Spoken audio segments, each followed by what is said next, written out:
Hi everybody and welcome.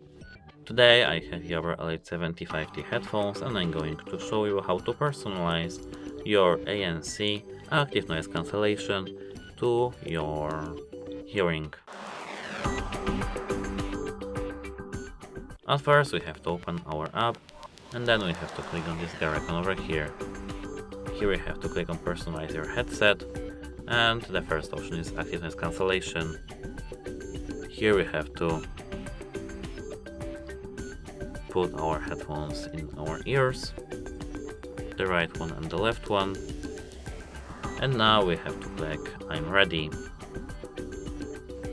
Now we have to adjust the slider to tailor the ANC to your specific hearing.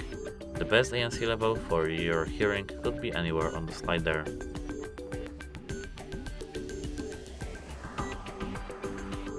If you've chosen it, we just have to click next.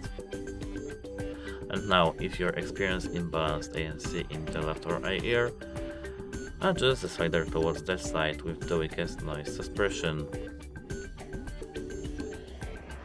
After that, we have to click next. And now, ANC is now personalized for your hearing.